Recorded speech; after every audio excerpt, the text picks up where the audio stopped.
Salam dostlar. Bu videoda ne edip Google account açmalı şunu göreceğiz. İlk kıyıska ve çalt görünüştü. İlk ülen insat yolu настройка basacağız. Ondan sonra en aşağıda Google servisi vardır ya da Google belirli vardır. İsteyen telefonda mevcut olma mümkün. Şunun üstüne basacağız. İmberde upravление аккаунтом Google. Şunun yukarısına inşördü. Nemeler oluyor. Yeni görküdeyin. Men öz Gmail'in üstüne basacağız. Aşağı strelke durumda işona basacağız. İşiyordu. Men öz açan Google account'lama. İşon aşağında добавить account tip vardır. Plus belirli. Şu type. Şonun üstüne basacağız. Добавить account. Eğer kod soruyor. Kod açacağız. İtlerin telefonuna öz kodun, öz goyun kodun oluyor. İberde dalya basımda sözdat account. Ödün için mi biznes için mi? Ödün için ili ya da biznes için diyez. Berde adını soruyor. Adını familyanı edez. Ben например bakıyorum. Misal için dalya basacağız. Sonra berde ayını doğulan yılını yap.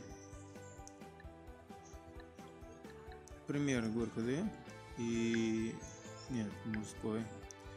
Bu sen kolun dalya basıyorsun. Bize klikler şurada Latin harfte yazıyoruz. Mesela hiç yerde yani kullanılmayan söz olmalı. Mesela diyelim Türkmen kullanılamıyor. Dalya kızıl harf çıksa eğer значит kullanılıyor. Şunun için хотя бы var sıfır koyuyoruz. Mesela 2555. Dalya basalı kullanılıyor. Yine bir beşlik koşacağız. Abi kullanılıyor. Evet. Şimdi berde parol yazıyoruz. Mesela nehilik. Türkmen parolum mesela açık görken bu account son udalıyı koyuyoruz. Size görmek için prosto 2555 yeni 5.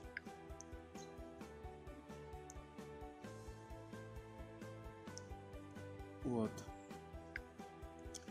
Son için yeni olmadı. Надежный delik ülkede Türkmen. Ya da olmadı Türkmenistan. 2055. Ne mi diye?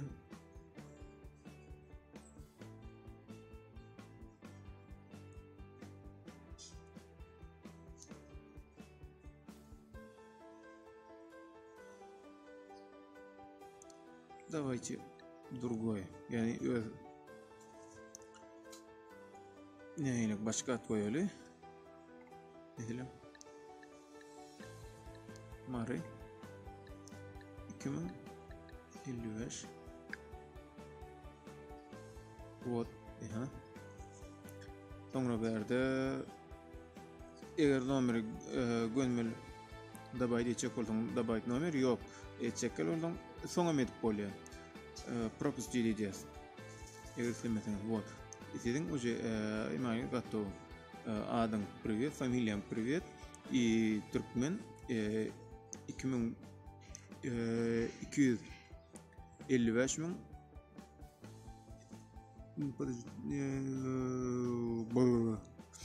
Давайте. Adım familiyan yaşakta gören emanet sazda edildi. Dörttük. İson dalya basacağız.